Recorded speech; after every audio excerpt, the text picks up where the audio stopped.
इन्ना लिल्लाहि व इन्ना इलैहि राजिऊन। पेन क्यों नहीं लिखा?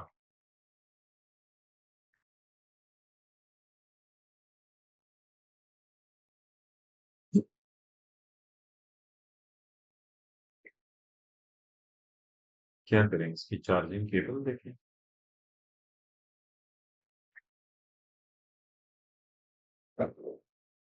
ट्राई करते हैं भाई, ये तो लिखना चाहिए इसको। अच्छा जी, चलें यहाँ से दिखा देते हैं बच्चों को।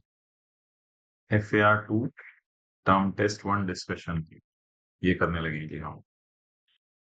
क्लास की याद ताज़ा कर लेते हैं ना, जिस तरह हम क्लास में करते हैं। ये देखें, ये चलें, बिस्मिल्लाह, मन लग रहा है अब चल जाए। लो जी, draft financial statements of Cuba limited for the year ended 31 December 2019 show the following: total assets, total liabilities, net profit for the year.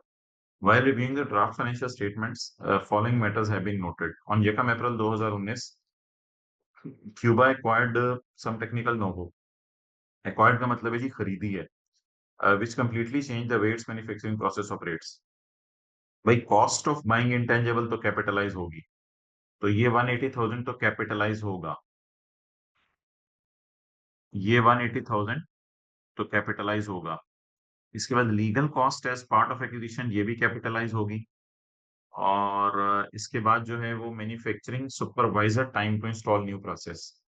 अच्छा, अगर सवाल में ये कह देना सुपरवाइजर ने कोई अलग से टाइम लगाया है, तो उसको फिर आप जो है वो कैपिटलाइज कर दीजिएगा, वरना बेहतर है इसको एक्सपेंस में ही डाल दें।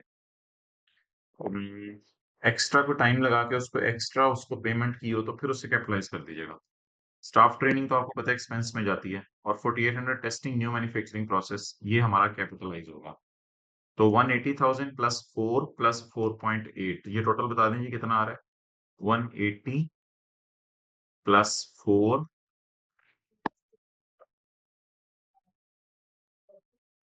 180 प्लस 4 प्लस 4.8।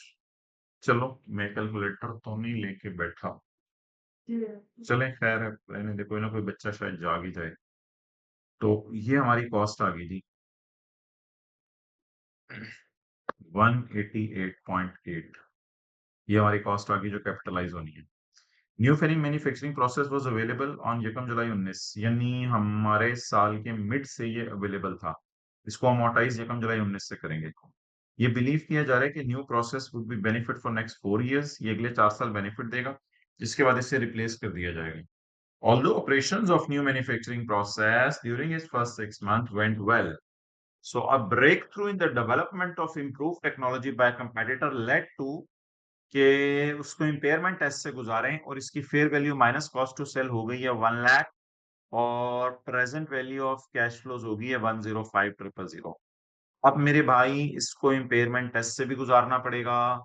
तो माय डियर, पहले मुझे बता दें कि 31 दिसंबर को जो मेरा ईयर एंड आ रहा है, इस ईयर एंड पर इसकी बुक वैल्यू क्या है, ताकि मैं बुक वैल्यू निकाल लूं और बुक वैल्यू को मैं कंपेयर कर सकूं रिकवरेबल अमाउंट से। तो इसकी बुक वैल्यू निकालेंगे जी अब। बुक वैल्यू कॉस्ट है जी 188.8, और अमोर्टाइजेशन 188.8 डिवाइडेड बाय 4 इंटू 6/12। बीवी बता दें।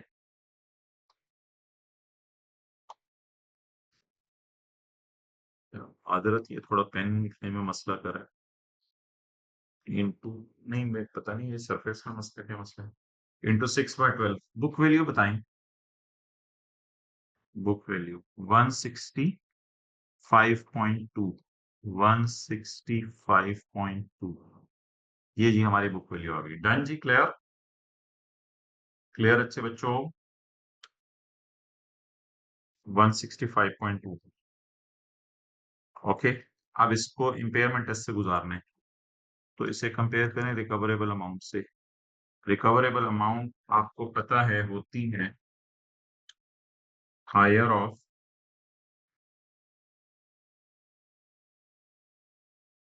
वैल्यू इन यूज और fair value minus cost to sell. तो my dear, value in use fair value minus cost to sell 1 lakh है, और वैल्यू इन यूज 1,05,000 है।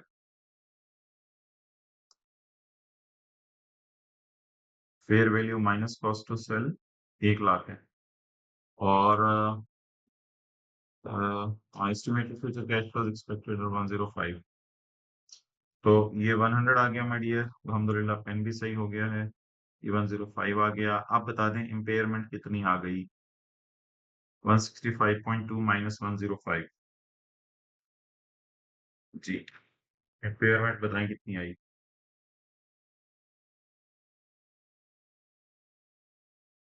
जी 60.2। अब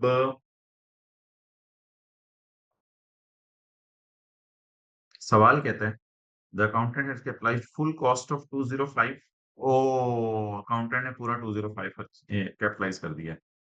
और उसने अमोर्टाइजेशन और इम्पेयरमेंट सिरे से चार्ज की ही नहीं। उसने अमोर्टाइजेशन और इम्पेयरमेंट सिरे से चार्ज की ही नहीं। अब सॉर्ट ऑफ जरा एक जहन में लाएं, थोड़ी सी अगर एंट्री जहन में ले आए तो ओरिजिनल एंट्रीज क्या बनेगी? Intangible debit cash credit 188.8। ठीक है।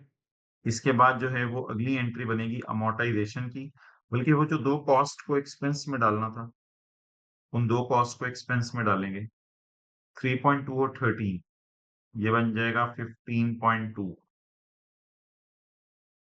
15.2। इन्ना लिल्लाहि व इन्ना इलैहि राजिऊन। 15.2। इसके बाद हमारी एंट्री होगी my dear amortisation debit accumulated amortisation credit. ओहो, ये फिगर कितनी बन रही है? 188.8 divided by 4 into 6/12। 188.8 divided by 4 into 6/12। अच्छा, क्या जवाब आ रहा है जी? जी 23.6। जी, ये स्टूडेंट को इनाम मिलना चाहिए कल की क्लास में, जो माशाल्लाह साथ साथ सारी कैलकुलेशन करवा रहे हैं। 60.2। 60। और इसकी जगह हमारे अकाउंटेंट ने एंट्री मार दी सिर्फ एक, intangible debit cash credit. Allah तीनों पूछे, इसने एक ही एंट्री कर दी my dear, intangible debit cash credit. और वो की है इसने 205 से।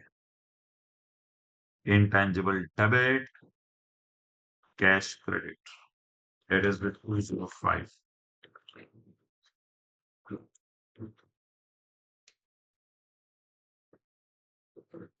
Okay my dear. अच्छा भैया, आपका कहानी क्या चलेगी? अब हमने इसको इसका इम्पैक्ट डालना है। इसका इम्पैक्ट बताना है एसेट्स पर, लाइबिलिटीज पर और प्रॉफिट पर। वैसे तो एसेट्स और लाइबिलिटीज पर क्या फर्क पड़ेगा? पहले में कैश क्रेडिट होना चाहिए था, हो गया। इनटेंजिबल, जरा पकड़ें, इनटेंजिबल डेबिट होना चाहिए था 205 से। गलती से 205 से डेबिट हो गया। डेबिट होना किससे चाहिए था? कैलकुलेटर पकड़ें। इनटेंजिबल 188.8 से डेबिट होना चाहिए था। जरा पकड़े सारे कैलकुलेटर। एक्सपेंस 16.2 है। Okay, thank you, thank you, well done.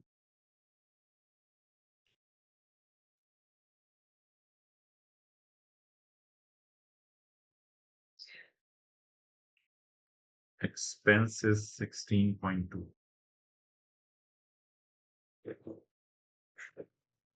Okay, intangible बताएं जी।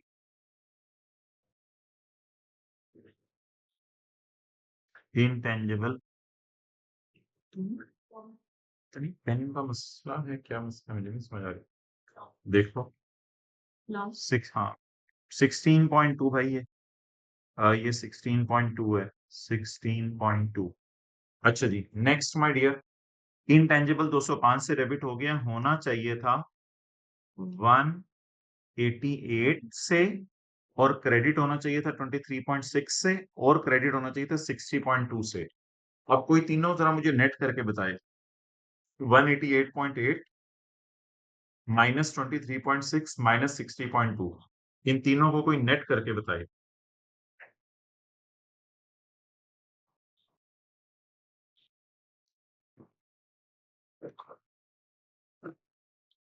नेट किए किसी ने इन तीनों? 105 आ रहा है नेट करके। अच्छा गुड जी। अब 105, अब ये क्लास में मैंने समझाया हुआ आपको ये सारा कॉन्सेप्ट, वेल डन। अब लोग सारे बोलने लगे हैं। 105 डेबिट पड़ना चाहिए था और डेबिट पड़ गया है 205। तो 100 से क्या कर दें, जल्दी बताएं, 100 से क्या कर दें, 100 से 100 से कर दें एसेट्स में से क्रेडिट। डन जी, एक्सेलेंट, 100 से क्रेडिट कर दें। अगली चीज, अगली चीज, अकाउंटेंट ने इम्पेयरमेंट और अमोर्टाइजेशन रिकॉर्ड नहीं की, वो खर्चों में डाल दें। इम्पेयरमेंट और अमोर्टाइजेशन, उससे प्रॉफिट कम हो जाएगा। तो किसी को फिगर याद हो अमोर्टाइजेशन की, जल्दी से बता दे। अमोर्टाइजेशन की फिगर माइनस अमोर्टाइजेशन की 60.2, और इम्पेयरमेंट की बता दे कोई।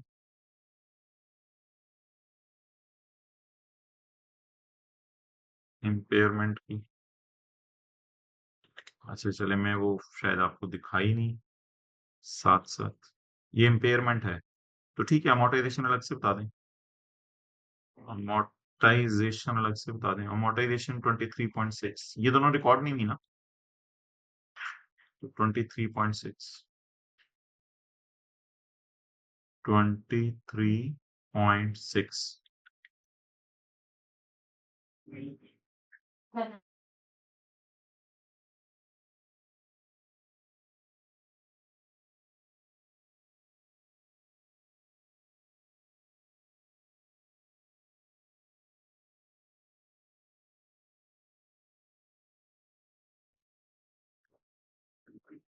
चलें जी, ये एडजस्टमेंट हो गई। Any confusion? और एक्सपेंस 16.2 रिकॉर्ड करना है, वेल डन। तो अब एक दफा जी सारी एडजस्टमेंट्स को जरा कंपेयर कर लें।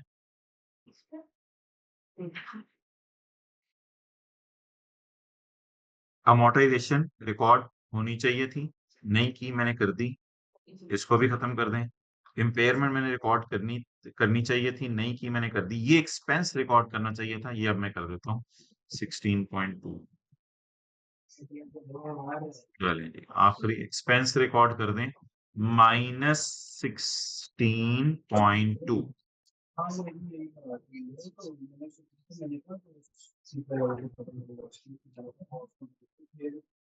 चलें जी, इनके भी चेंज करके देख लेते हैं। ओके, अगली एडजस्टमेंट पढ़ते हैं जी। अगली एडजस्टमेंट क्या है? अगली एडजस्टमेंट बिल्कुल निब हाथों से चेंज करनी है, ये तो हमारा असूल है कि दांत में हमने कोई चीज नहीं डालनी है, उंगलियां भी नहीं डालनी दांतों में। अच्छा जी, क्या सीन है? ये हो गया जी, क्लियर हो गया। कोई कंफ्यूजन? चैट चूट में कुछ लिख दें। कोई कंफ्यूजन? डन हो गया जी, आसान था माय डियर, इजी मार्क्स थे। कोई भी नहीं बोल बोल रहे, कोई थे साढ़े नाल बोले। चलें, इजी मार्क्स से सारे कह रहे हैं, ये दो स्टूडेंट्स का रिप्लाई है, इनके जी इंशाल्लाह पूरे मार्क्स होंगे।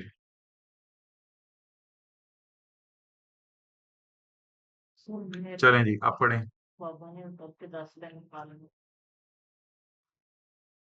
अच्छा, इन प्रीवियस ईयर्स में Cuba limited had traded with Pakistan supplier, however in November 2019 Cuba Limited began importing goods from USA. The goods were received on 23 November 2019 and the purchase invoice for rupees 3 lakh was correctly processed. अच्छा जी, at the year end the invoice was unpaid. अच्छा, ओहो, 23 नवंबर the purchase invoice was 3 lakh. इसका मतलब है मैंने जो purchase की थी वो परचेज डेबिट और क्रेडिटर क्रेडिट 3 लाख रुपए से की थी। अब 3 लाख, आपको पता है कि फॉरेन करेंसी को मल्टीप्लाई करते हैं 165 से तो पाक रुपीज आ जाते हैं।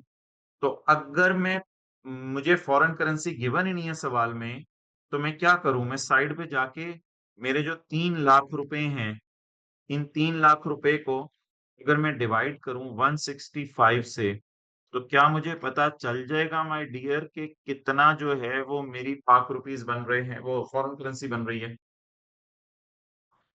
चलें बताएं फिर। असल में इस सवाल में मसला ये था कि फॉरेन करेंसी मिसिंग थी कि करेंसी कितनी है। तो करेंसी बता दें फॉरेन कितनी बन रही है। वैसे तो ये एंट्री 3 लाख से ही होनी है। परचेज डेबिट क्रेडिट और क्रेडिट 3 लाख से। लेकिन फॉरेन करेंसी चाहिए ना आगे, क्योंकि ईयर एंड के ऊपर अभी तक पेबल पे नहीं हुआ। 3 लाख, तो 3 लाख तो पाक रुपीज है ना। मैं पूछ रहा हूँ कि 3 लाख को अगर वहां देखें। मुझे डॉलर नहीं दिए हुए, मुझे डॉलर नहीं दिए हुए। X dollar into 165, X dollar into 165 is equal to 3 lakh Pakistani रुपए। तो मैं आपसे ये पूछने की कोशिश कर रहा हूं कि अगर ये 3 लाख पाकिस्तानी रुपए हैं तो फॉरेन करेंसी कितनी बन रही है। जवाब आया जी 181818। तो मुझे बहुत ज्यादा लग रही है। 3 लाख डिवाइडेड बाय 165,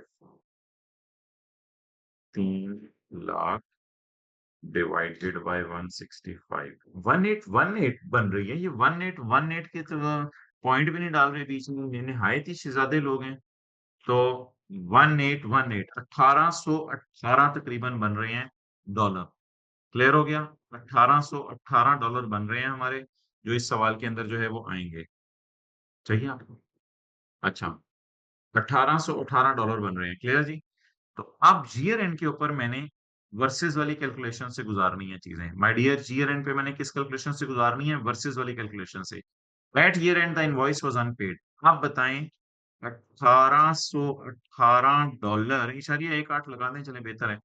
1818 डॉलर मैंने लेके जाने हैं 172 पर। जवाब क्या आ गया? 1818 जरा 172। ओ भाइयो, केड़े पिंडों आयो, उठ जाओ। थोड़ी मेहरबानी, हले ते पहला सवाल नहीं थोड़ा मुकरिया। 312723, 312723 वर्सेस 3 लाख। तो 3 लाख पे हमारे क्रेडिटर रिकॉर्ड हुए हैं, और वो हमने कर दिया उस पे। अब इसको 12723 से एंट्री होगी। 12723, 727 723 जो भी कर लें चले, उससे कोई फर्क नहीं पड़ता। 12723 एंट्री टाइम। लाइबिलिटीज बढ़ गई ना। Exchange loss debit, creditor credit. ये तो हो गई माय डियर हमारी ओरिजिनल एंट्रियां। अब सवाल पड़े। And the goods were still in inventory, however Cuba valued this inventory using the spot rate at 31 December and included in closing stock, and no adjustment was made for payable. Cuba valued this inventory using the, ओ हो, देखें हुआ क्या। अब जरा बात सुनने की। Previous years में क्यूबा ने ट्रेडिंग शुरू की है फॉरेन सप्लायर के साथ। हमारे साल उसने यूएसए से चीजें मंगवाई हैं। हमारे साल चीजें आई हैं और 3 लाख की परचेज करेक्ट एंट्री हो चुकी है। ईयर एंड के ऊपर अभी तक इनवॉइस पे नहीं हुई। तो क्यूबा ने गलती से, भाई ये गलती हुई है ना, क्यूबा ने गलती हुई है ना, और रॉन्गली तो नहीं लिखा हुआ, लेकिन हमें तो अकल है ना। क्यूबा ने गलती से इस इन्वेंट्री को स्पॉट रेट पे कर दिए 31 दिसंबर। भाई नॉन मॉनेटरी आइटम है इन्वेंट्री, इन्वेंट्री को तो 31 दिसंबर 19 पे आपने नहीं लेके जाना था। इसका मतलब है उसने क्या किया, उसने इन्वेंट्री को स्पॉट रेट पे रिकॉर्ड कर दिया। अब मेरे डियर, अगर उसने इन्वेंट्री को स्पॉट रेट के ऊपर रिकॉर्ड कर दिया तो दैट इज ब्लंडर नाउ। अब हम क्या करेंगे?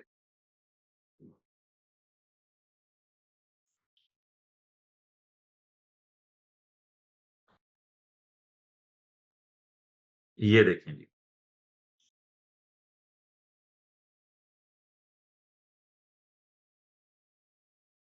ओरिजिनल एंट्री मैंने आपको यही बताई, परचेज डेबिट पेबल क्रेडिट, और एक्सचेंज लॉस डेबिट और पेबल क्रेडिट। ठीक है। ये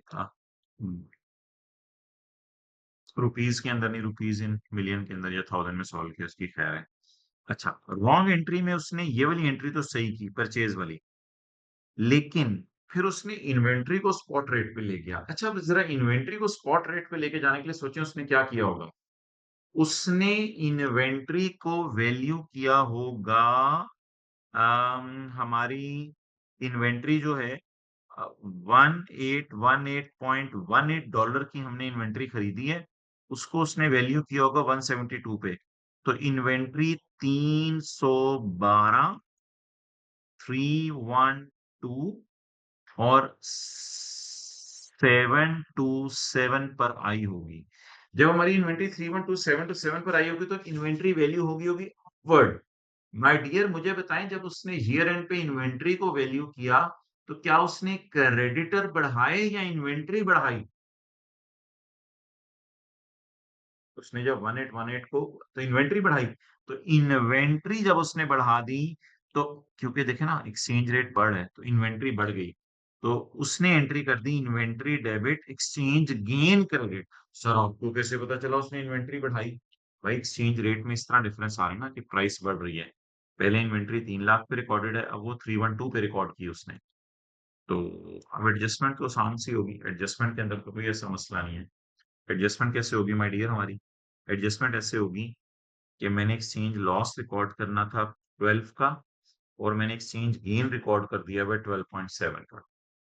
तो आप बताएं, फर्दर लॉस रिकॉर्ड करेंगे या गेन? वो तो करेंगे, उसको छोड़ें पहले, वो तो करेंगे। अब हम रिकॉर्ड करेंगे डबल लॉस। डबल लॉस का मतलब है पहले गेन को उल्टाएंगे, पहले गेन को उल्टाएंगे और फिर लॉस को रिकॉर्ड करेंगे। ये बात क्लियर होगी? यानी ये 12 जमा 12 24 25 26 से एंट्री हो जाएगी। और उसके बाद हम जो है वो इन्वेंट्री को करेंगे क्रेडिट, और पेबल जो क्रेडिट नहीं हुआ हुआ उसको भी करेंगे क्रेडिट। अब डबल लॉस रिकॉर्ड हो जाएगा, कैलकुलेशंस में डबल लॉस रिकॉर्ड हो जाएगा, यानी प्रॉफिट डबल से कम हो जाएगा। और इन्वेंट्री कम कर देंगे, इन्वेंट्री क्या कर देंगे? क्रेडिट कर देंगे, और लायबिलिटी क्रिएट कर देंगे, बढ़ा देंगे। डन जी। लायबिलिटी बढ़ने से लायबिलिटीज प्लस होंगी। और ये वो पिछला सवाल था ना जिसमें अमोर्टाइजेशन रिकॉर्ड हुई थी, इम्पेयरमेंट रिकॉर्ड हुई थी, पिछली एडजस्टमेंट थी और एक्सपेंस रिकॉर्ड हुआ था, और ये एसेट का डिफरेंस था 100 रुपए। Clear my dear? चलूं आगे? यार अब मेरे ख्याल से ऐसा करते हैं, पहले ना जरा इंटरेस्टिंग सवाल कर लेते हैं, इंटेंजिबल्स वाला। ओके, चलूं जी आगे। वो बोल दें। ठीक है, शुक्रिया। वो IS-12 वाला मादर, IS-12 वाला सवाल करते हैं, क्वेश्चन 5 निकालेंगे जरा। Question 5। Following the statement of financial position of HB limited. HB limited की स्टेटमेंट ऑफ फाइनेंशियल पोजीशन उसने आपको दी है। इसमें नॉन करंट एसेट्स में पीपी आ रहा है, इंटेंजिबल्स आ रही हैं, करंट एसेट में स्टॉक आ रहा है, डेटर आ रहे हैं, नॉन करंट लायबिलिटीज आ रही हैं, और इसमें आ रहा है प्रोविजन फॉर ग्रेविटी।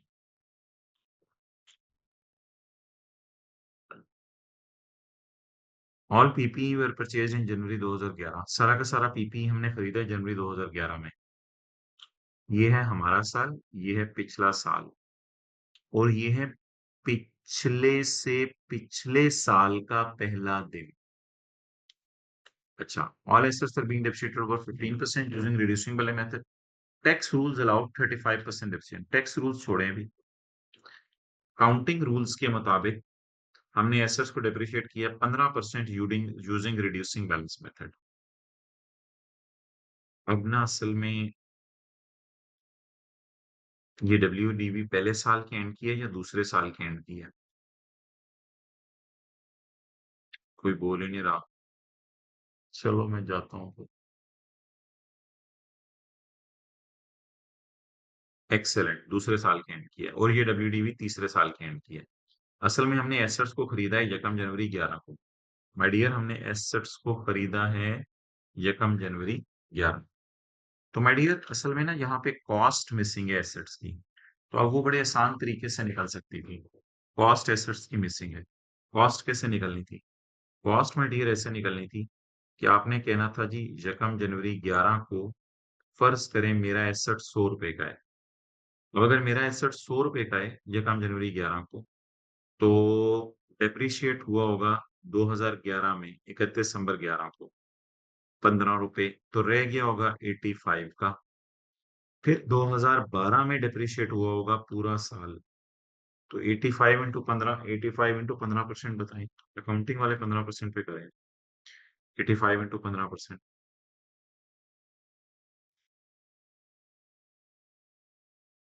12.75।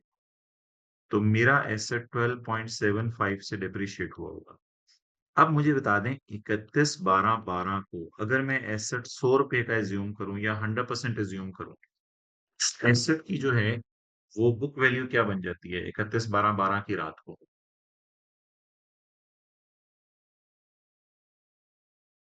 72.25। अब 72.25 is the book value of asset if my cost is 100। अब मैं कह सकता हूं कि कॉस्ट ऑन यकम जनवरी 11 थ्रू रिवर्स वर्किंग 72250, अगर आज की WDV है, ये WDV इतने परसेंट पे बढ़ी है, तो बताओ 2 साल पहले ये एसेट आपने कितने का खरीदा था? तो ये अगर 72.25 पे पड़ा है, तो बताओ 100 कितना है? तो मेरे कैलकुलेटर ने बताया 1 लाख रुपया। जी माय डियर, एनी कंफ्यूजन? तो FAR 1 में आप ये काम करते होंगे कि WDV से रिवर्स वर्किंग करके जो है वो आप एसेट की कॉस्ट निकालते होंगे। नहीं क्लियर? पूछें क्या सवाल है आपके जहन में? देखें। नहीं? क्या इशू क्या रहा है? 2 स्टूडेंट्स ने नो कर दिया मुझे। देखें, ऑल प्रॉपर्टीज वर परचेज्ड इन जनवरी 11। सारी प्रॉपर्टीज जनवरी 11 को खरीदी हैं। ये 11 है, ये 12 है, ये 13 है। इस दिन की बीवी सवाल ने दी है और इस दिन की बीवी सवाल ने दी है। देखिए 12 और 13 की बीवी सवाल ने दी है। ये है 72250, उसकी बैलेंस शीट में नजर आ रही है 72250। मैंने एज्यूम किया है, फर्ज करें ऊपर रख के, कि ये कॉस्ट है इस दिन की 100 रुपए, तो डेप्रिशिएट हुआ 15, तो ये रह गया 85 और फिर डेप्रिशिएट हुआ 12.75, 12.75, तो ये रह गया 72.25, 72.25। अब ये रुपीज में फिगर है, ये परसेंटेज में है। बुक वैल्यू अगर 72.25 पे पड़ी है, तो मेरी कैलकुलेटर बता दो कॉस्ट क्या है। डन। तो वो डिटेल से बात होगी। तो अब मेरी एसेट की कॉस्ट निकल आई 1 लाख रुपया। ठीक है जी। उसके बाद अगली भी उसकी बुक वैल्यू गिवन है। तो जब हम 31/12/12 और 31/12/13 की डेफर्ड टैक्स की वर्किंग करेंगे, तो 31/12/12 और 31/12/13 की डेफर्ड टैक्स की वर्किंग करते हुए हम कैरिंग अमाउंट्स तो यही वाली यूज कर सकते हैं जो सवाल में अवेलेबल है। अल्लाह का शुक्र है ये सही भी है, इनमें कोई मसला भी नहीं है। 31/12/12 की पीपी की कैरिंग अमाउंट 72250 अभी जो आपको दिखाई है, और 31/12/13 की पीपी की कैरिंग अमाउंट 61413। अब माय डियर फड्डा ये रह गया कि हमारी टैक्स बेस क्या होनी चाहिए। अब टैक्स वाले देखते हैं क्या करते हैं। ओहो, टैक्स बेस के लिए कॉस्ट चाहिए थी। हाँ जी, हाँ जी, बिल्कुल आपने सही पहुंची। टैक्स बेस के लिए कॉस्ट चाहिए थी। अब टैक्स बेस में निकालनी है, तो टैक्स रूल्स के मुताबिक 35% deduction on reducing balance method पे। तो अब हम टैक्स बेस निकालना तो हमारे लिए बड़ा आसान हो जाएगा कि हमारे एसेट की कॉस्ट है 1 लाख रुपया। तो अगर हमारे एसेट की कॉस्ट है 1 लाख रुपया, तो सबसे पहले डेप्रिसिएशन 2011 की चाहिए होगी जो हमारे सवाल में रिक्वायर्ड नहीं है। वो हो जाएगी 35,000। तो WDV आ जाएगी 65,000। इसके बाद माय डियर हम डेप्रिसिएशन निकालेंगे 2012 की। 2012 की डेप्रिसिएशन जरा बताएं 35% पे रिड्यूसिंग बैलेंस मेथड।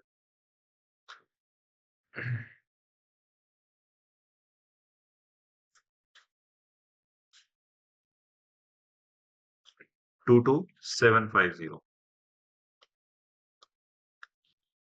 22750 बीवी बता दें जी कितनी है?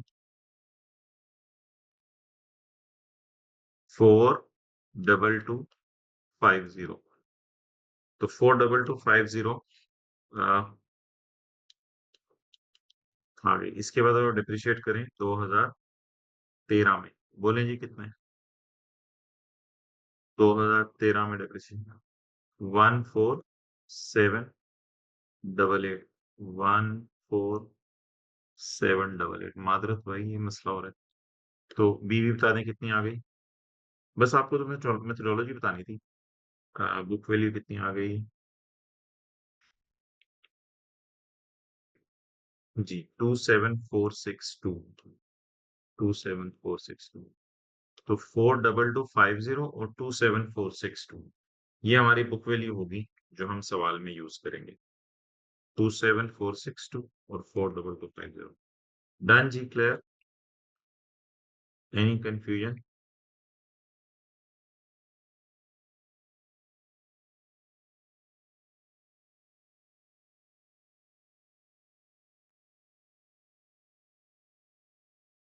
चलें आगे चलें। अगला ज्यादा इंटरेस्टिंग है जी। अगला ज्यादा इंटरेस्टिंग है। That is more interesting. अगली एडजस्टमेंट पढ़ें जी इंटेंजिबल्स की जरा। तो थोड़ा सा आपका माइंड एक्सपेंड हुआ है, खुला है, तो जरा इसको देखें।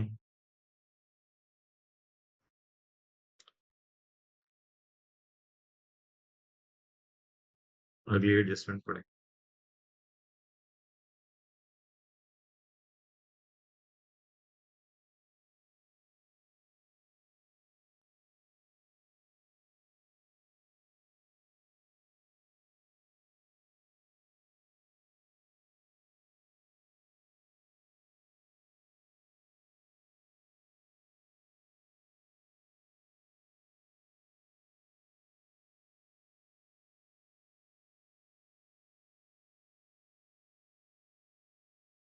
पढ़ लिया जी? चलें अब इसको करते हैं। एक हमारे पास सॉफ्टवेयर है जिसकी कॉस्ट है 15,000 रुपए। एक हमारे पास सॉफ्टवेयर है इसकी कॉस्ट 15,000 रुपए है। अब ये जो सॉफ्टवेयर की कॉस्ट 15,000 रुपए है, ये हमने डेवलप किया है 2011 में, लेकिन इसको अमोर्टाइज करना शुरू किया है 2012 में। और इसका मतलब है माय डियर, इसको 2011 में अमोर्टाइज नहीं किया। तो ये तो हमारा हो गया एक सॉफ्टवेयर।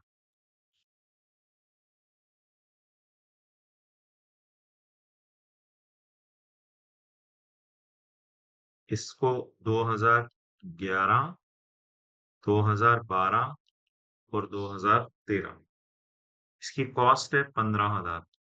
लेकिन 15,000 यहाँ से ले लेना, क्योंकि डेप्रिशिएट ही 2012 से करना शुरू किया है। तो कंपनी स्टार्टेड इस मॉडल इन 2012 एट 10% स्ट्रेट लाइन, यानी कि 1500, और बीवी आ गई 13,500, और 1500 और बीवी आ गई कितनी आ गई? 12,000। Done my dear?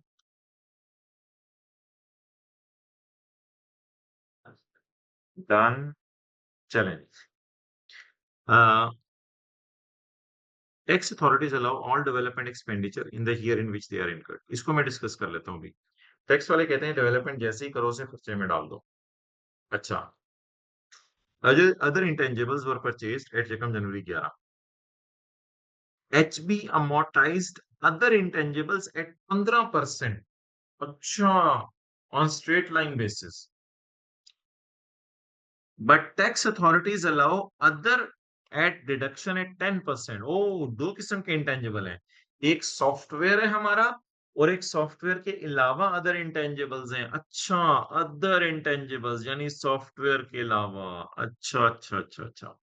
मेरी बैलेंस शीट, तुम ये बताओ कि मेरे सारे इंटेंजिबल कितने हैं?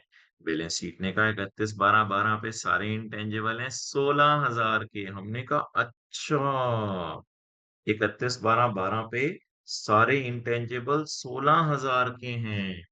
तो 16,000 में से अगर मैं 13,000, देखिए इंटेंजिबल्स में तो सॉफ्टवेयर भी पड़े होंगे, बाकी इंटेंजिबल भी पड़े होंगे। ये हैं मेरे सारे इंटेंजिबल बैलेंस शीट के मुताबिक। और ये है मेरा सॉफ्टवेयर बैलेंस शीट के मुताबिक। मैं अगर थोड़ी-सी अकल लगाऊँ और रिवर्स वर्किंग करूँ, तो मुझे बताएँ कि क्या मैं ऐसा कर सकता हूँ कि 16,000 मेरे सारे इंटेंजिबल हैं 31/12/12 को, इनमें से अगर मैं सॉफ्टवेयर्स को निकाल दूँ, तो मेरे बाकी इंटेंजिबल्स जो हैं 16,000 वाले बचे हैं, वो कितने 16,000 में से माइनस कर दूं 13,000, बाकी इंटेंजिबल्स कितने बचे हैं? 14,500, 15,000, 2500। 2500, 16,000 बीवी है सारे इंटेंजिबल्स की और 13,000 बीवी है मेरे सॉफ्टवेयर की। तो सारी बीवियों में से जब सॉफ्टवेयर की बीवी माइनस कर देंगे, तो फिर किसकी बीवी बचेगी? सोचे बच्चों, किसकी बीवी बचेगी? हाँ, कोई भी नहीं बता रहा किसकी बीवी बचेगी। अदर्स की बीवी बचेगी। अब बीवी से मैंने निकालनी है कॉस्ट। याद रखिएगा, बीवी से मैंने क्या निकालनी है? कॉस्ट। अब रिवर्स वर्किंग करें और बीवी से कॉस्ट निकालें। वो तो बड़ी आसान है। मेरे एसेट यहाँ पे मैंने 100 के खरीदे थे, ये 15 अमोर्टाइज हुए थे, फिर 15 अमोर्टाइज हुए थे, ये तो स्ट्रेट लाइन मेथड है। तो 100 माइनस 30, ये फिगर पड़ी हुई है 70 पे। अच्छा बच्चों, समझ आ गई? ये फिगर पड़ी हुई है, ये तो FAR 1 सारी टेस्ट हो गई। ओए होए होए होए। तो 2500 डिवाइडेड बाय 70 ज़रब 100, तो 65 निकल आई इस वाले एसेट की 3571। बड़ी अजीब सी कॉस्ट निकली 357। अच्छा जी, अब अगला काम क्या करना है मेरे बच्चों? अगला काम हमने ये करना है कि हमें इंटेंजिबल्स का भी पता चल गया कि मेरे अदर इंटेंजिबल्स इस दिन खरीदे हैं मैंने 3571 के, और सॉफ्टवेयर मैंने इस दिन के बाद से अमोर्टाइज करना शुरू किया जो 15,000 का है। अच्छा जी, अब मुझे चाहिए अकाउंटिंग। अच्छा, अब आप ये वाली फिगर निकालना चाहें तो निकाल सकते हैं। अम, ये वाली फिगर भी निकाल सकते हैं, लेकिन ये मुझे कहीं चाहिए नहीं। तो आप स्ट्रेट लाइन बेस पे अमोर्टाइज करते रहें। तो स्ट्रेट लाइन बेस पे अमोर्टाइज करते रहें। 35, अल्लाह आपका भला करे, 3571 इंटू 15%, क्योंकि इसके ऊपर तो हर साल 15% लग रहे हैं ना। तो 3571 इंटू 15%, बताएं जी।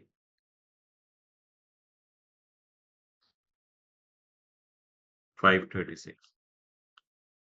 तो 536 मेरी इस साल की अमोर्टाइजेशन होगी। अब जो 536 या 537 मेरी इस साल की अमोर्टाइजेशन है, तो 537 को जब मैं 2500 से माइनस करूंगा तो बताएं क्या जवाब आ रहा है?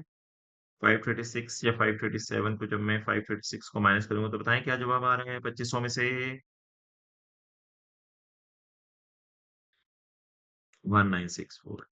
मेरे बबलूज, मेरे भालूस, ये 16,000 तो अब मैं काट रहा हूँ। ये तो मैंने रिवर्स वर्किंग में जो हेल्प किया था 16,000।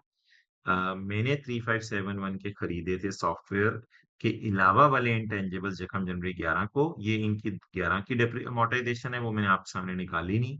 ये 11 के एंड की बीवी है, वो मैंने निकाली नहीं। ये 12 की डिप्रिसिएशन है, वो भी मैंने निकाली नहीं। 12 की एंड की कैरिंग अमाउंट निकाल दी और 13 के एंड की कैरिंग अमाउंट निकाल दी। अब मेरी बैलेंस शीट में ऑलरेडी ये वाले और ये वाले 16,000 के आ रहे हैं, और ये वाले मैंने खुद चेक किए हैं, लेकिन बैलेंस शीट में भी इतने के ही पड़े होंगे। 12,000 जमा 1964। हाँ, 12,000 जमा 1964, ये तो पहले ही सही पड़े हैं। इसका मतलब है कैरिंग अमाउंट तो मैं यहाँ से भी उठा सकता हूँ, 16,000 और 13,964। अब माय डियर, टैक्स बेस उठानी है मेरे भाई। मेरे भाई, इनकी टैक्स बेस बताएं क्या होगी? 15,000 वालों की टैक्स बेस क्या होगी? 2011 के एंड पे, 12 के एंड पे और 13 के एंड पे। बताएं जी, 11 और 12 और 13 के एंड पे क्या होगी? फिक्रा मैंने आपके सामने खोल दिया।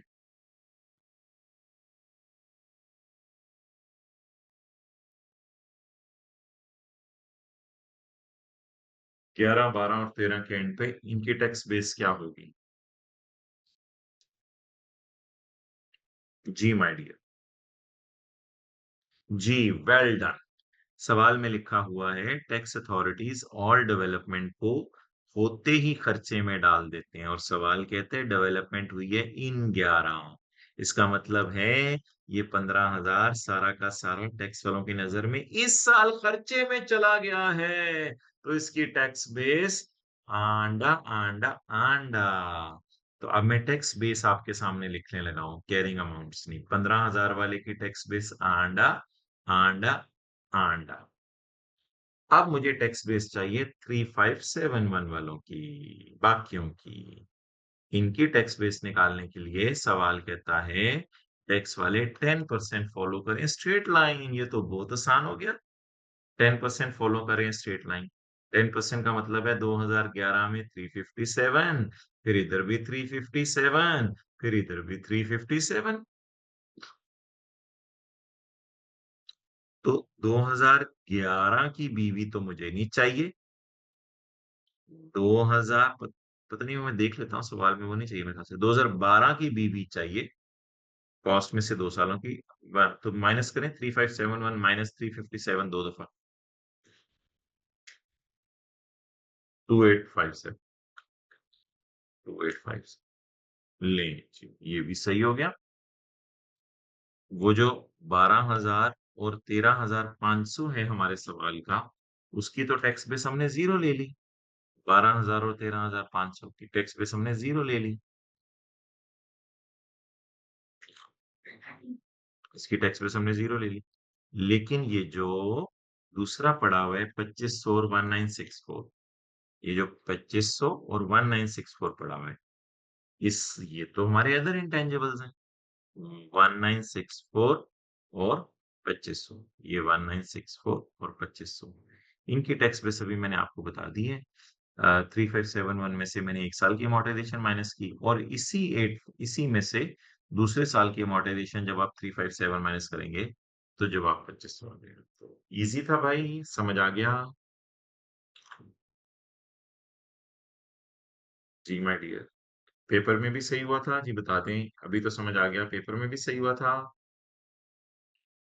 जी वेल डन, वेल डन। आगे चलें जी।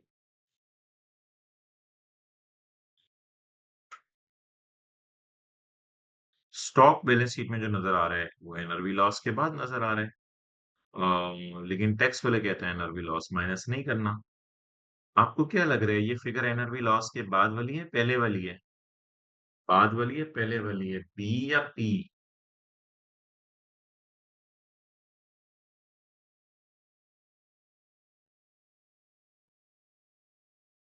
ऑब्वियसली यार एनआरवी लॉस के बाद है ना, क्योंकि stock figure in the balance sheet is after NRV loss, तो बाद वाली है। लेकिन टैक्स वाले कह रहे हैं एनआरवी लॉस माइनस ना करो। आप बताएं अगर 2012 में एनआरवी लॉस माइनस ना होता तो ये फिगर 45 होती या 47 होती टैक्स वालों की नजर में? 47, एक्सेलेंट। और अगर इधर 300 का लॉस माइनस ना होता तो ये फिगर 6,000 होती या 6,300 होती? ये स्टॉक नया होता, ये पिछले वाला नहीं पड़ा होगा, जो आया वो गया बस, ये नया स्टॉक है 6,000 का। स्टॉक तो रोजाना 6300। तो ये इनकी टैक्स बेस है। ये किया था आप लोगों ने पेपर में, कैरिंग अमाउंट तो यहीं से उठा ली, 4500 और 6,000। लेकिन टैक्स बेस में आपने इधर 6300 डाल दिया और इधर आपने 4700 डाल दिया। डन जी। अच्छा। हाँ।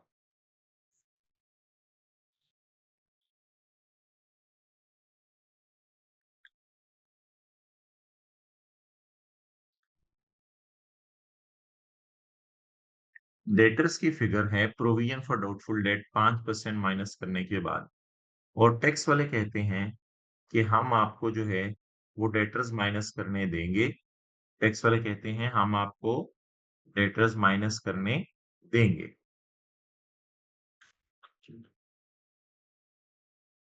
हम्म, एक एक मिनट भाई।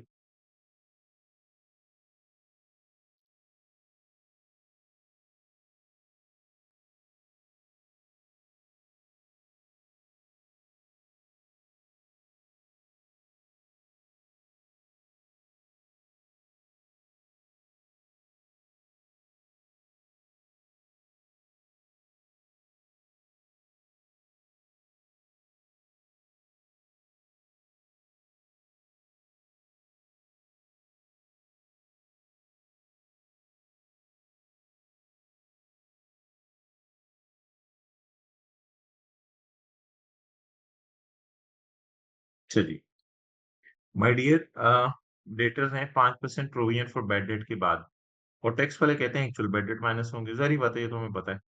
तो डेटर्स हैं 5% प्रोविजन फॉर बैड डेट के बाद। तो प्रोविजन का बेसिकली मैंने कैरी डाउन निकालना है। अब डेटर है 5% 3800 के हैं और 3325 है। नज़र आ गई? 3800 और 3325। अब मैं क्या करूँगा? 3895 पे पड़ा है तो मेरे कैलकुलेटर मुझे 100 दे दो। ये तो वैसे निकल आएँगे डेटर, बताएँ कितने हैं?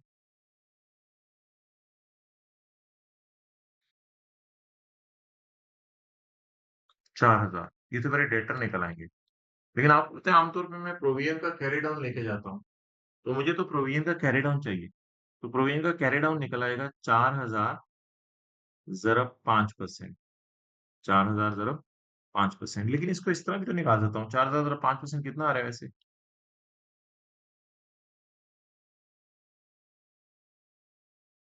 200। तो ये माय डियर मेरा हो गया डेटर का कैरी डाउन। अब दूसरे ब्रॉड डाउन डेटर कितने हैं? ब्रॉड डाउन डेटर है माय डियर मेरे 3325। 3325 को पढ़ लें। 3325 3325 डिवाइडेड बाय 95 मल्टीप्लाइड बाय 100। ये ग्रॉस डेटर निकला है।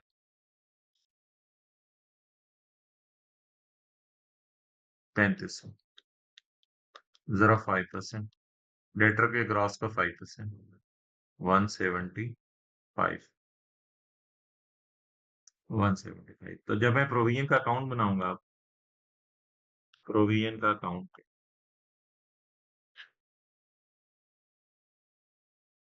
माजरत ये ऊपर आप कुछ और लिखा रह गया, प्रोविजन का account.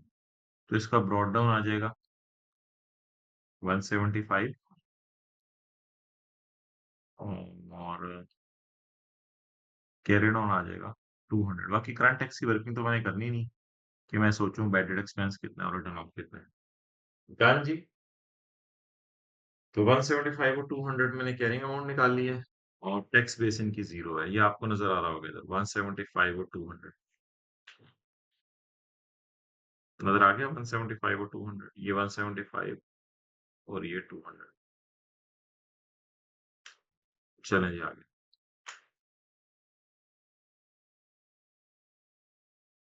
Tax rules gratuity expense को पेमेंट बेस पे अलाउ करते हैं। फिर तो कुछ भी नहीं, बस प्रोविजन फॉर ग्रेचुटी पकड़ना था। 6600 6000 इसकी टैक्स बेस जीरो लेनी थी। ये तो फारग है। टैक्स वाले एक्रूअल अकाउंटिंग फॉलो करते हैं और एक्रूड एक्सपेंसेस पे डिडक्शन अलाउ करते हैं। एक्रूड एक्सपेंसेस की एक्रूअल बेस पे। तो एक्रूअल अकाउंटिंग में how to tackle prepare T account बना भी लेते तो कैरिंग अमाउंट टैक्स में आपने बराबर ही लेनी थी। तो बस 2500 और 2200 को सोल्यूशन में बराबर लिया हुआ। देखिए 2500 और 2200। बाकी डेफर्ड टैक्स का टी अकाउंट बना था क्योंकि टीटीई भी मांगा हुआ था। तो डेफर्ड टैक्स का टी अकाउंट भी बना था। तो डेफर्ड टैक्स के टी अकाउंट को आप देख सकते हैं।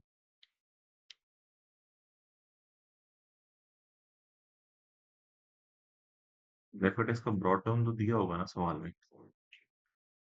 हाँ, डेफर्ड टैक्स का ब्रॉड डाउन सवाल में दिया हुआ था। पर ब्रॉड डाउन करना क्या था हमने, कौन सा जो है वो बस 12 और 13 का सिर्फ एक्सपेंस बताना था। तो ये आपने डेफर्ड टैक्स का अकाउंट बनाया, यहाँ से 1 साल का आपका कैरी डाउन निकला, यहाँ से 1 साल का निकला हमारे साल का, यहाँ से पिछले साल का कैरी डाउन निकला। ये ब्रॉड डाउन कैरी डाउन आपने अकाउंट में डाल दिए। ये हमारा ब्रॉड डाउन आ गया, ये कैरी डाउन आ गया। बाकी रेट चेंज का डिफरेंस डला हुआ है और बस। चलिए जी अगला सवाल करें। चले, पूरे नंबर आ जाएंगे इसमें। अच्छा यार अब इस सवाल को जरा हाथ डालें। Question number 3।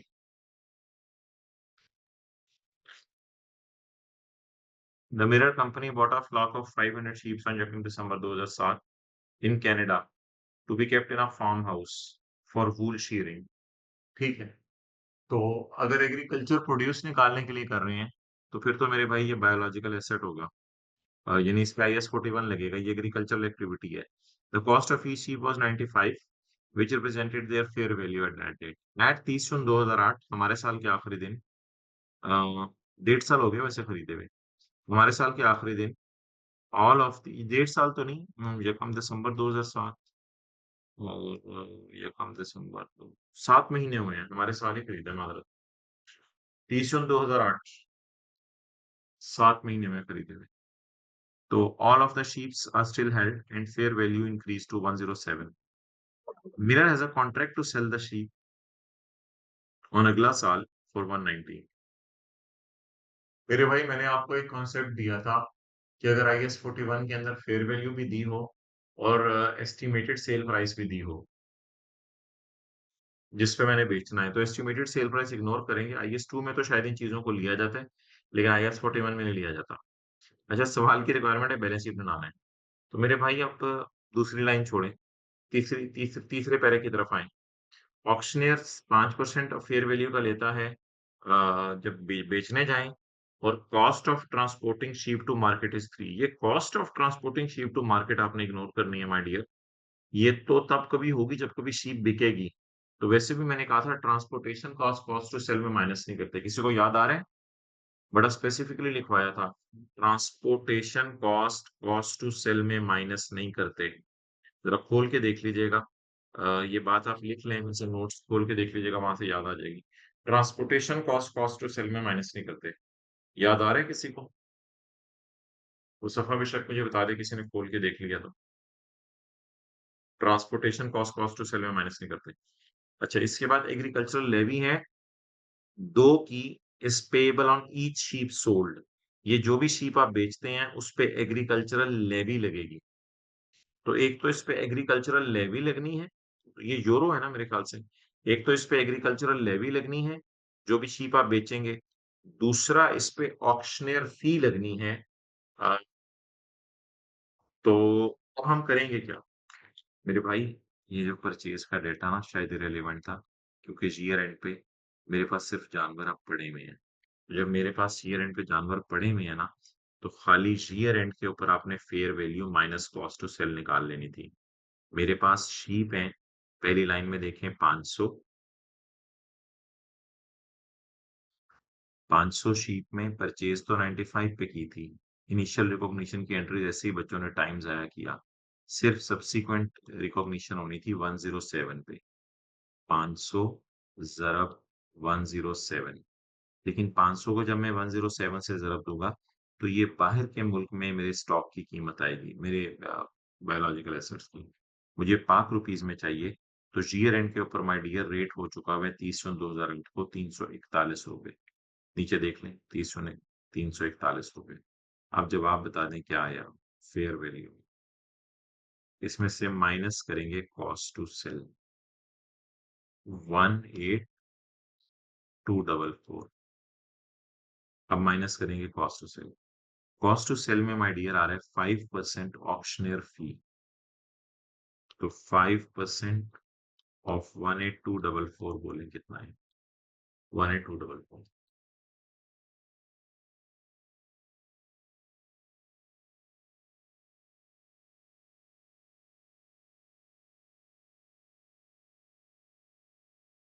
912। और बाकी खुदाई क्या आ रहा है?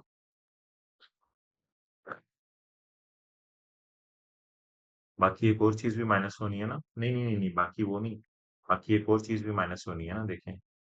वो होनी है, आपने एग्रीकल्चरल लेवी देनी है 2 की। तो 2 की जो एग्रीकल्चरल लेवी होगी वो है 2 यूरो पर जानवर। 500 जानवर ज़रब 2 यूरो। लेकिन ज़रब एक्सचेंज रेट भी तो करेंगे ना, तो ये परसेंटेज में नहीं था, ये फॉरेन करेंसी में था। यानी 5% नहीं, बस 2 यूरो पर जानवर। तो आप बताएं जवाब। 2 ज़रब 500 ज़रब 341। इस 341, ओके। रुपीज इन थाउजेंड में आ रहा होगा।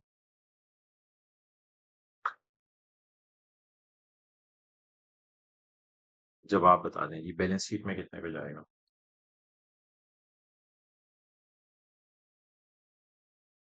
16,991 टू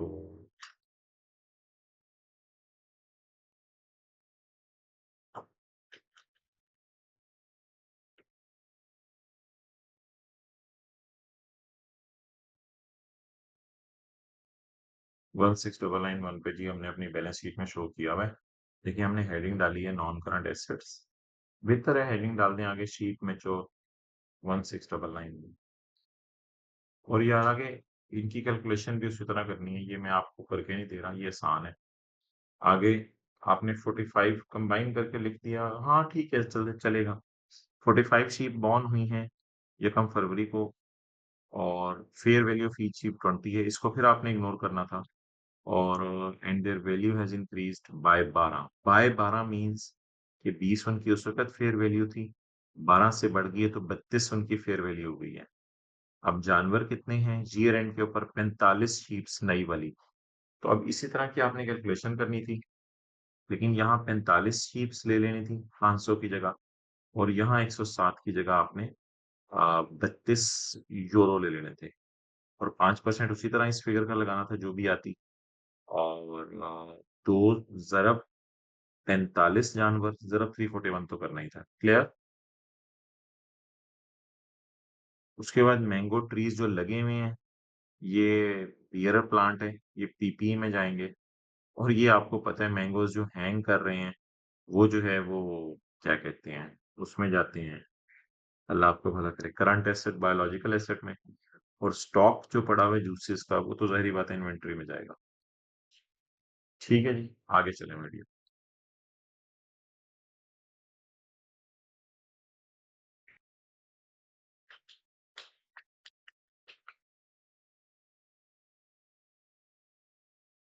ये यार थोड़ा-सा इंटरेस्टिंग सवाल था।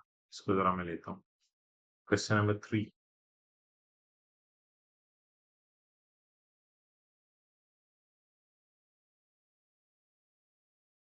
अच्छा, देखें 2-3 लोग भाग गए हैं।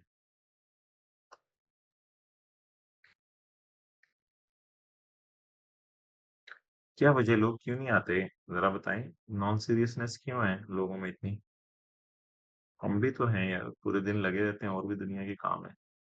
साथ ये भी कर रहे हैं, आप लोग भी हैं माशाल्लाह आ रहे हैं। लोग क्यों नहीं आते? ऑन यकम जनवरी 2012 जावेद लिमिटेड ओहो! बस छोड़ें इनको फिर। ऑन यकम जनवरी 2012 जावेद लिमिटेड ने क्या किया है परचेज़ लैंड। जावेद लिमिटेड ने लैंड खरीदी है एंड बिल्डिंग अब्रॉड बाहर के मुल्क में। अब इन्होंने जो लैंड खरीदी है बाहर के मुल्क के अंदर, तो इसके बारे में है एमवाईआर 1500 मिलियन की खरीदी है और इसमें 400 मिलियन उन्होंने लैंड के पे किए हैं। ठीक है, टोटल 1500 की पेमेंट है, उसमें से 400 लैंड के पे किए हैं।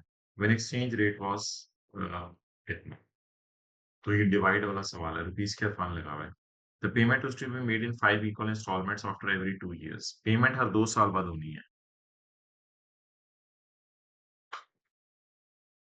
अच्छा जी, हमारा साल है 17 का।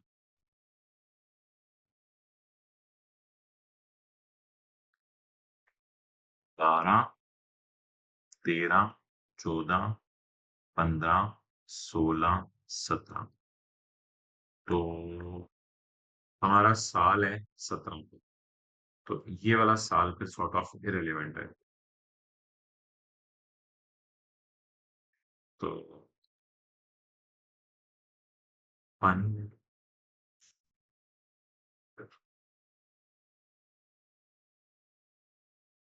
ओके,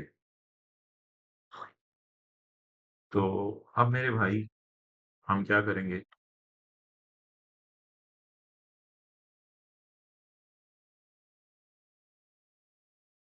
हमने कोई 1500 का उधार लिया है। 1500 के उधार पे हमने चीज़ ली है। तो हमने हर 2 साल के एंड पे ना 5 बराबर किस्तों में 5 बराबर किस्तों का मतलब बनता है हर किस्त कितने की? अगर मैं 1505 बराबर किस्तों में माइनस करूँ तो हर किस्त कितने की? 1500 डिवाइडेड बाय 5 हर किस्त 300 की। तो एक मेरी 300 की पेमेंट जो है वो यहाँ होगी, पीछे बच जाएगा 1200। एक मेरी 300 की पेमेंट यहाँ होगी, पीछे बच जाएगा 900। और एक मेरी 300 की पेमेंट यहाँ होगी, पीछे बच जाएगा 600।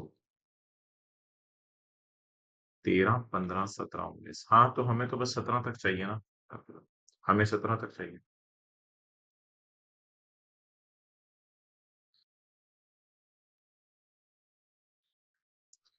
ठीक है। अपना मैं पहले जरा आपको पेबल्स की एंट्रीज कराता हूँ। अब हमारा साल 17 है।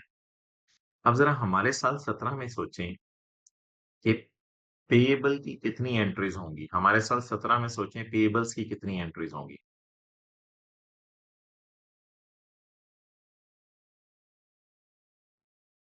जी, एक्सेलेंट। हमारे साल ना पेएबल की दो एंट्रीज होंगी। एक एंट्री होगी 300 का पेएबल पे करने की। 300 का पेएबल जब हम पे करेंगे ना, तो 300 का पेएबल जब पे करेंगे तो उस वक्त करेंसी हमारी पहुंची हुई है ₹1 इज इक्वल टू MYR 21। तो 300 डिवाइडेड बाय 21 जरा मुझे बताएं क्या आ रहा है। 300 मिलियन डिवाइडेड बाय 21, क्योंकि करेंसी इस वक्त में पहुंची हुई है। तो एक हमारी पेमेंट ये होगी 14.3। 14.3। अच्छा, आपको पता है जब पेएबल पे होता है तो पेएबल डेबिट होता है, कैश क्रेडिट होता है। मुझे बताएं हमारा पेएबल कितने पे पड़ा होगा। ये कोई बच्चा बता दे। हमारा लाइन गलती से लगी। हमारा पेएबल किस पे? ओह नो, ये गलती हो गई आपसे। हमारा पेएबल 15 पे नहीं पड़ा होगा। 15 पता नहीं आपने कहाँ से उठाया। 15 तो मुझे पूरे सवाल में नहीं मिल रहा। हमारा पेएबल पड़ा होगा। हम मॉनेटरी आइटम्स को ईयर एंड पर लेटेस्ट एक्सचेंज रेट पे लाते हैं, इसलिए हमने पेएबल जितना भी पड़ा होगा यहाँ पर, उस पेएबल को ईयर एंड पे, असल में ये पेएबल 900 है ना, तो 900 में से 300 पे हो गया। इस 900 को हम 31, 12, 16 पे किस रेट पे लाए होंगे? इस रेट पे। क्या आपको पता है कि ये पेएबल पिछले साल के एंड पे लेटेस्ट एक्सचेंज रेट पे आया होगा?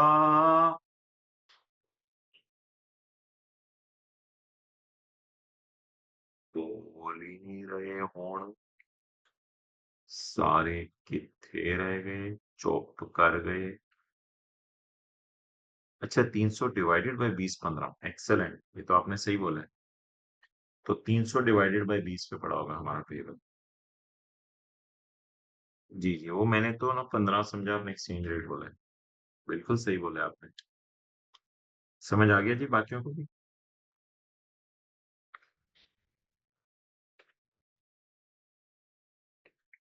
300 डिवाइडेड बाय 20।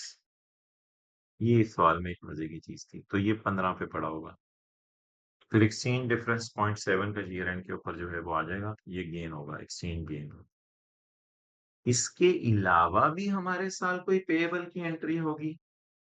हाँ, इसके अलावा भी हमारे साल पेएबल की एंट्री होगी। ये जो 600 का पेएबल पेएबल रह गया है, इसको ईयर एंड पे वर्सेस की कैलकुलेशन से गुजारेंगे। ये 600 का पेएबल हमारे साल के एंड पे पेएबल है, और पिछले साल के एंड पे भी ऑब्वियसली पेएबल होगा, तो पिछले साल के एंड पे ये भी लेटेस्ट रेट पे गया होगा। वो रेट आपको पता चल चुका है। तो 600 पिछले साल 20 पे पड़ा होगा। मैं इस 600 को लेके जाना चाहता हूँ 21 पे। तो बताएं जी, 600 पिछले साल कितने पे पड़ा हुआ है? अब तो 21 हो गया ना। 28.6 पे पड़ा हुआ है। मैंने लेके किस पे जाने?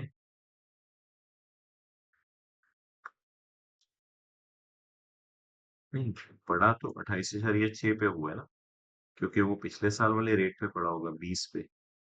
और 600 डिवाइड बाई 21 क्या आ गया? 30 पे पड़ा है, ये क्या बात हो रही है मुझे? 20 पे पड़ा है और 21 पे लेके जाना है।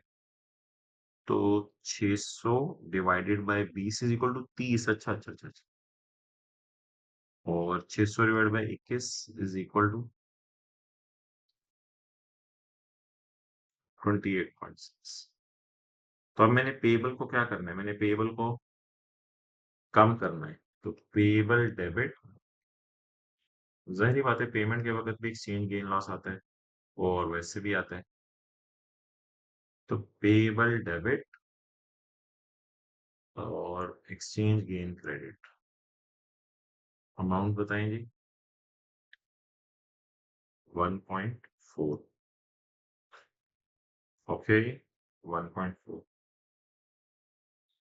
तो ये थी आसान सी एडजस्टमेंट जी, इसमें तो कोई मसला नहीं था।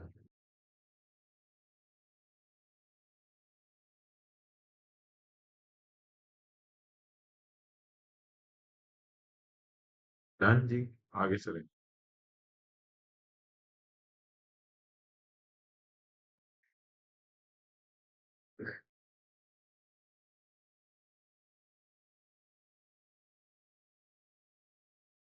अब जरा एसेट का डेटा देख लें आप एक दफा तसल्ली से। एसेट का डेटा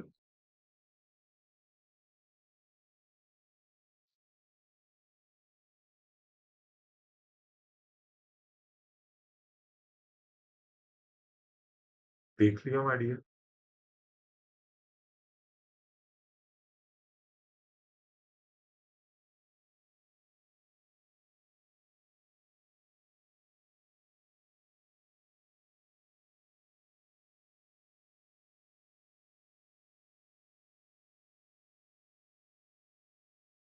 चलें। अच्छा भाई, on Yukon January, we purchased land and building for 1500 and 400। तो उस वक़्त तो एक्सचेंज रेट ये था ना, तो याद रखिएगा ये लैंड बिल्डिंग को जब खरीदा जाता है तब तो हिस्टोरिकल अमाउंट पे छोड़ दिया जाता है ना। तो 1500 और 400, तो ज़रा आप 1100 को डिवाइड करके रख लें 18 से। 1100 को डिवाइड करके रख लें 18 से, ताकि मुझे पता चल जाए मेरी बिल्डिंग की कॉस्ट क्या है, 61.1। और 400 को डिवाइड करके रख लें 18 से, ताकि मुझे पता चल जाए मेरी लैंड की कॉस्ट क्या है, 22.2। तो यहाँ से हम सवाल शुरू कर देते हैं जी। हमने एंट्रीज तो मुझे पता है सिर्फ हमारे साल की करनी है। जरा रीवैल्यू वगैरह देखते हैं कब हुआ है। ये दोनों की कॉस्ट निकल आई जी पाक रुपीज में। On Yukon January 12, Javed purchased land and building for 1500 when exchange rate was. The payment is to be made in 5 equal installments. The first payment was made on 31 December 13. The buildings are being depreciated over 20 years to mere 100 million residual value। अच्छा चलो depth से निकालते residual value को minus कर लेंगे, वो भी इतना इंपॉर्टेंट बात नहीं है। Javed's policy is to revalue the buildings, and first and a professional evaluation has been obtained। ये as at 31, no previous revaluation been necessary। तो ठीक है। तो अब हमारी रिवैल्यूएशन ज़िंदगी में पहली दफ़ा हुई है। और वो ज़िंदगी में पहली दफ़ा कब हुई है माय डियर? वो ज़िंदगी में पहली दफ़ा हुई है हमारे साल के एंड पे।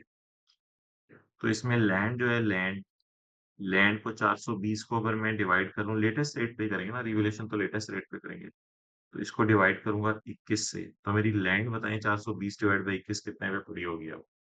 लैंड को रिवैल्यू करके कितने पे ले जाऊँगा? 31/12/17 की रात को। बीच में कम्युनिकेशंस वगैरह माइनस होंगी, सब कुछ होगा। वो मुझे पता है। 20 आ रहे हैं एग्ज़ैक्ट। 420 डिवाइड बाई 21, 20 के एग्ज़ैक्ट आ रहे हैं। चलो ठीक है। हाँ, ठीक है, ओके, सॉरी। और अब 1760 में लैंड भी पड़ी हुई है 420। तो इसका मतलब है इसमें बिल्डिंग कितनी है?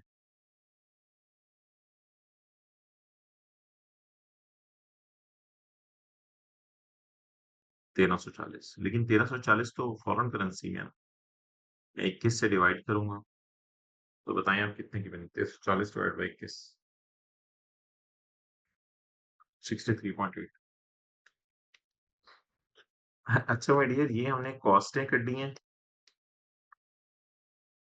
ये हमने कॉस्टें कर दी हैं जब जब हमने चीजों को खरीदा है। और ये हमने 12, 13, 14, 15, 16, 17 6 साल बाद हमने उसकी मार्केट वैल्यू निकाल ली है। बीच में डिडक्शंस वगैरह ले आते हैं हम। तो ये 4 फिगर्स ज़हन में रखें, 61.1 और 22.2 से हम शुरू करने लगे हैं। 61.1 और 22.2 से हम शुरू करने लगे हैं। 61.1 और 22.2 से हम वो अपनी मशहूर ज़माना कैलकुलेशन शुरू करने लगे हैं, और 22.2 और रिवैल्यूड अमाउंट्स मैंने आपको बता दी हैं, कितनी निकली हैं। रिवैल्यूड अमाउंट्स निकली हैं हमारी 63.8 और 20। 63.8 और 20, ये रिवैल्यूड अमाउंट्स निकली हैं। अच्छा माय डियर, अब हमारे साल की ना एंट्रीज करनी है, इसलिए 17 की डिडक्शन भी रिकॉर्ड करनी होगी। तो डिडक्शन रिकॉर्ड करेंगे तो हम डिडक्शन में शिफ्ट करेंगे ना। मेरे ख्याल से 31, 12, 16 पे ना डायरेक्ट जंप मार लेते हैं। यानी इससे मुझे कॉस्ट तो पता चल गई है एसेट की। और मैं यहाँ से खड़े होकर डायरेक्ट जंप यहाँ मार लेता हूँ, ताकि सिर्फ 17 की डिडक्शन रिकॉर्ड करने ले दीजिए। तो मारें जी जंप। अच्छा, रेजिडुअल वैल्यू उसने 100 दी हुई थी, तो 100 को भी ज़ाहिर-सी बात है रेजिडुअल वैल्यू के खरीदते ही पता चल गई होगी। तो रेजिडुअल वैल्यू को पकड़ के ज़रा डिवाइड कर देते हैं। अल्लाह आपका भला करे। रेजिडुअल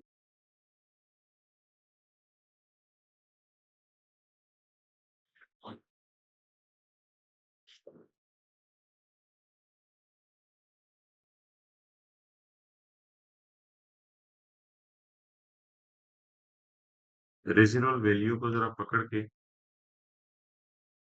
डिवाइड कर देते हैं 18 पे, ताकि वो भी ₹5 में हो जाए। जी बताएँ जी। 5.56, शुक्रिया। 5.56,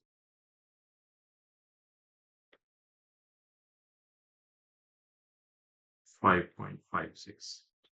अब माय डियर, मैंने 12, 13, 14, 15, 16 5 सालों की डिडक्शन निकालनी है। वो इकट्ठी मैं माइनस कर देता हूँ। कॉस्ट माइनस रेजिडुअल वैल्यू जो नीचे निकाली है, डिवाइडेड बाय 20 साल। ये 1 साल की अमोर्टाइज़ेशन आएगी।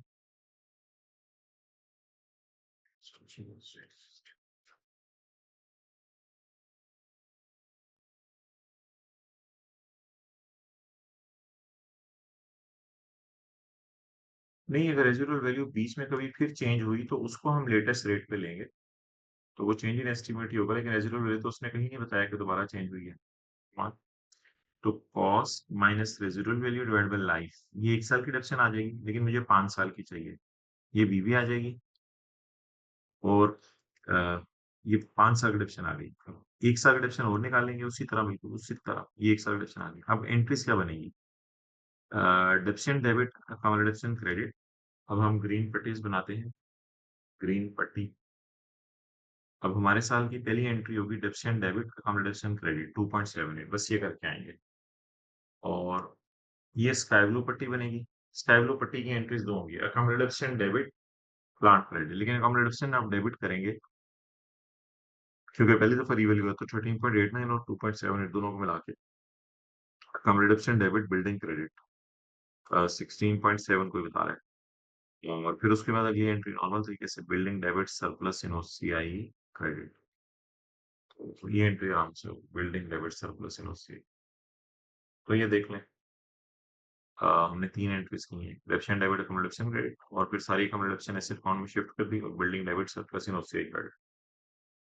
तो एक काम रह गया हमारा, दैट इज़ लैंड को रिवैल्यू करना। अब लैंड पे आपको पता है वो नहीं होती, अल्लाह का भला करे, डेप्रिसिएशन। तो फिर लैंड को बस एक ही दफ़ा 5 साल बाद इकट्ठे ही बस कॉस्ट पे ही पड़ी हुई है।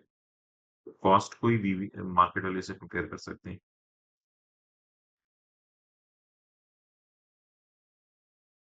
हाँ, लेकिन वो तो अब फिर अगले साल की डिडक्शन हमादली कैलकुलेट होगी ना। कह सकते हो कि हमारे साल के एंड पे अगर पता चल गया, कह सकते हो। अच्छा,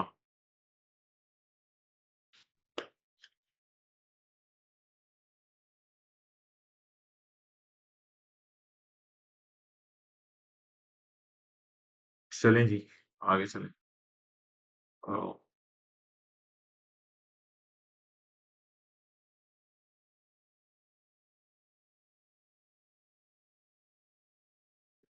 लीज़ वाले सवाल की तरफ आते हैं।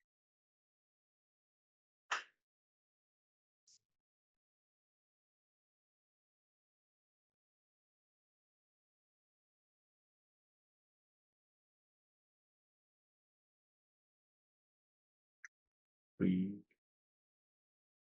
6, 4, 5, 6 इसको तो बस मैं पढ़ देता हूँ, इसमें ऐसा कोई करने वाली चीज़ नहीं है। द कमेंसमेंट डेट लीज़ की है जी, यकम अप्रैल 2022 जब फेयर वैल्यू ये है। लेसी के केस में फेयर वैल्यू इग्नोर करते हैं।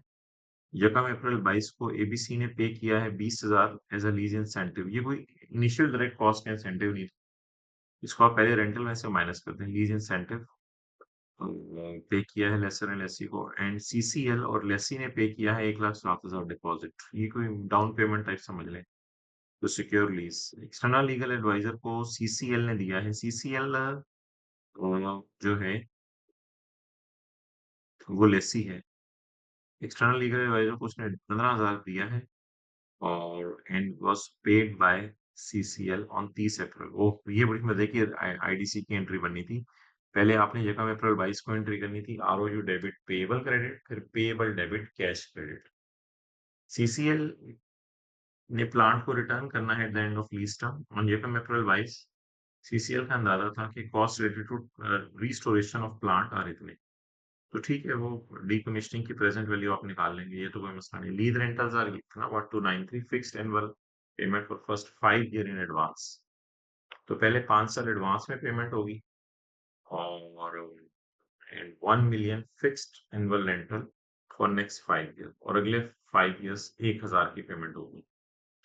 तो देखिए अब ये ना जब अमोर्टाइजेशन शेड्यूल बनेगा तो 107 भी डाउन पेमेंट है एडवांस में, इसमें से लीज इंसेंटिव माइनस हो जाएगा, तो 107 लेसी पे करेगा, 20 लेसर उसे देगा और फिर 1293 का रेंटल पे होगा। तो ये पेमेंट सारी हो जाएंगी यकम अप्रैल 22 को माय डियर। तो इसको देख लें।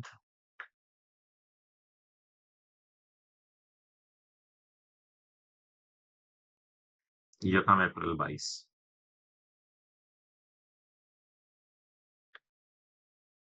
यकम अप्रैल 22 को हमारी पेमेंट्स 1293 एडवांस वाली पेमेंट और 107 जो है वो डाउन पेमेंट और 20 का लीज इंसेंटिव। तो ये हमारी सबसे पहली पेमेंट हो गई 1380। अब वो सवाल में कह रहे हैं कि इसके बाद सारी पेमेंट्स एडवांस में होंगी 5 सालों तक। तो पहला साल, दूसरा, तीसरा, चौथा और पांचवा। अब यकम अप्रैल 22 से 5 साल गिने एडवांस वाले डाल के। यकम अप्रैल 22, यकम अप्रैल 23, यकम अप्रैल 24, यकम अप्रैल 25, यकम अप्रैल 26। अब 31 मार्च 27 को जब हमारा ईयर एंड होगा तो इस साल की पेमेंट तो एडवांस में होगी भी है। अब एरियर में शुरू होंगी। इसका मतलब है 31 मार्च 28 को अब पहली पेमेंट होगी एरियर में। तो 28, 29, 30, 31 और 32 ये टोटल कितनी ये 800 में बताता हूँ क्या है। ये टोटल कितनी पेमेंट्स हो गई? ये टोटल पेमेंट्स हो गई, देख लें 10। देखिए हमारी लीज शुरू हुई है यकम अप्रैल 22 को, तो 10 साल खत्म हो गए 31 मार्च 32 को।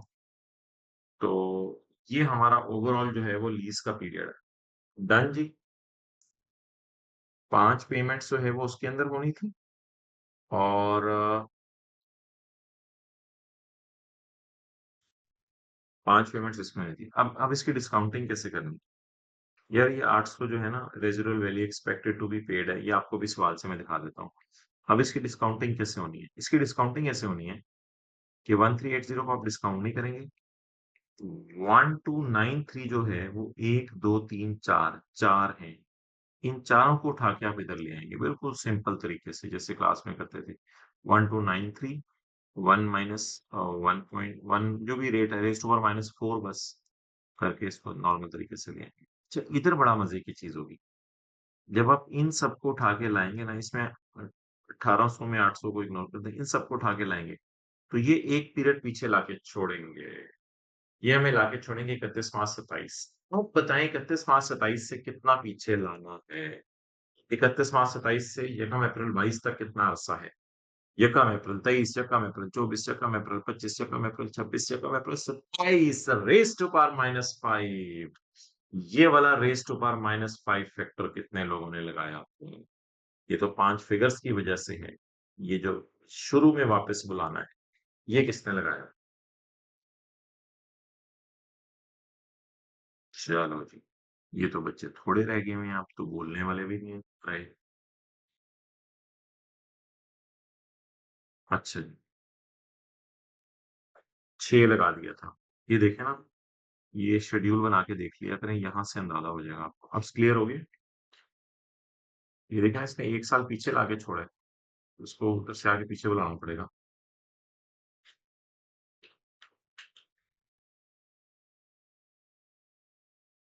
चलें, आगे सवाल में क्या है? The plant has an estimated remaining life 15 years. बस लेट्स सी के लिए अब लाइफ तो फिर पता चल गया ना, शॉर्ट टर्म लीज़ नहीं है। और CCL and ABC agreed at a commencement on residual value guaranteed इतने दोनों ने गारंटी एग्री कर लिया 10 मिलियन की। सीसीएल का अंदाजा है, लेसी का अंदाजा है कि एंड पे फेयर वैल्यू होगी 9200। लेकिन लेसर का अंदाजा है कि एंड पे फेयर वैल्यू होगी 8000। लेसर के अंदाजे को छोड़ें, हम लेसी का सवाल करेंगे। तो 10,000 गारंटी कर दिया है और 9200 की चीज देके जाएगा, तो कितने और देने पड़ेंगे? एक्सपेक्टेड टू बी पेड 9200 और 10,000 का डिफरेंस बताएं। 9200 और 10,000 का डिफरेंस 800। तो 800 is amount expected to be paid. तो ये भी हमने इधर डाली हुई है। बाकी यार ये GRB expected to be paid deduction के लिए माइनस करनी होती है या नहीं होती है, ये थोड़ी बहस है। ये आई के वैसे इसको अक्सर नहीं कर रहा। कुछ कुछ लोग कहते हैं करें। तो मैंने डिडक्शन निकालते हुए भी GRB expected to be paid minus किया 800। ये अगर सॉल्यूशन में किसी को तंग करे तो इग्नोर कर दें, इसके बगैर भी गुजारा चल सकता है। बहरहाल कभी क्लास में इस पे डिस्कशन करनी हुई तो मैं कर लूंगा। अच्छा, नहीं, प्रोविजन फॉर रिस्टोरेशन की रिवीजन मैं नहीं करवाऊंगा, क्योंकि ना ये अब टॉपिक डाल तो दिया है इसमें, लेकिन ना इसको जाने दे। ये इतनी डिटेल से डिस्कस होना है आईएएस 37 में कि आप लोग थक जाएंगे, आप कहेंगे बस कर दो समझ आ गई है। तो चल सकता हूँ आगे। डिकमीशनिंग की एंट्रीज आ गई, समझ आ गई, नहीं आई कोई मसला नहीं। ओके, इजाजत है, चलें आगे। अच्छा जी, ABC limited paid initial direct cost to its lawyers. ये तो लेसर ने अपने लॉयर को पे किया, इससे हमें क्या, इंक्रीमेंटल बोरिंग रेट, लेसर का इम्प्लिसिट रेट पता नहीं है, तो वह इंक्रीमेंटल ही यूज करेंगे और क्या कर सकते हैं। बाकी तो कुछ भी नहीं था, आगे चले आप। बाकी एंट्रीज देख लें, वो वही थी ये जो अल्लाह आपका भला करे। ROU debit lease liability credit पहली एंट्री हुई थी, फिर उसके बाद आईडीसी को रिकॉर्ड किया, ROU debit payable credit decommissioning record की है, फिर तो पहली 1380 पे की है। फिर उसके बाद आईडीसी पे की है, पेएबल डेबिट कैश क्रेडिट 15 रुपए से। फिर इंटरेस्ट रिकॉर्ड हुए 9 महीने का, डिडक्शन रिकॉर्ड हुई है 9 महीने की, और डीकमीशनिंग रिकॉर्ड हुई है, उसका इंटरेस्ट 9 महीने का। ये मैंने कहा था छोड़े परे, भी नहीं समझ आ रहा था। अच्छा, अब माय डियर, आखिरी चीज, classic cars auto limited enter into a non cancellable lease with spray limited. एक और लीज हमने की है जो कम सितंबर 13 को, हमारे साल ही हुई है ये माय डियर, जो सितंबर 23 को। To lease 5 automotive spray paint guns, low value asset, उसने बता दिया। और लीज पेमेंट्स ये हैं। तो लो वैल्यू एसेट के केस में फिर बस इसको जमा कर लें। ये पर स्प्रे गन है, तो ये किराया बेहतर है, इस किराए को आप पर गन ही कर लें, यानी टोटल कर लें, पर गन ना करें। पहले साल किराया मैंने देना है 20,000 रुपया, ये पर स्प्रे गन है। तो दूसरे साल मैंने किराया देना है, कितना हो गया? 17,500। और तीसरे साल मैंने किराया देना है 1200। 6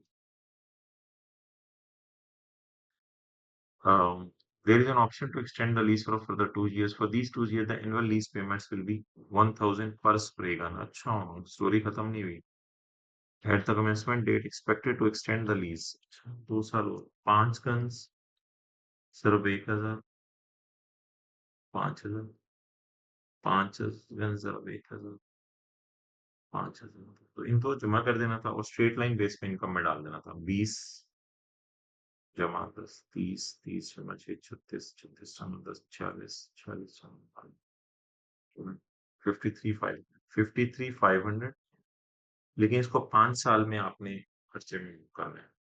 तो 10,700 एक साल का रेंट एक्सपेंस आ गया। लेकिन 10,700 नहीं लेके जाना था। 10,700 का 10,700 तो मेरा एक्सपेंस बन रहा है यकम सितंबर 23 से यकम सितंबर 24 तक। लेकिन मेरा तो ईयर एंड 31/12/23 को खत्म हो गया है। तो सितंबर, अक्टूबर, नवंबर, दिसंबर इंटू 4/12। तो ये 10,700 ज़रब 4/12 rent expense debit, rent payable credit, क्योंकि पेमेंट अगले साल है। तो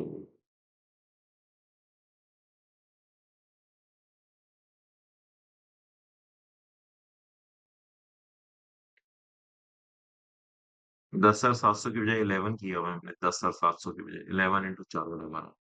ठीक है जी, खत्म करें। एंड पे 0.75 मार्क्स है मार्किंग स्कीम वाले में। खत्म करें जी। इजाजत है। एमसीक्यूज है वो देख लीजिएगा, उसमें मुझे कोई मसला नहीं लगा। ठीक है भाई। चलो यार, आप लोग रनिंग मूड ठीक है। चलो अल्लाह हाफिज। शुक्रिया भाई, शुक्रिया आप लोग आए थे। बहुत बहुत शुक्रिया। अल्लाह हाफिज।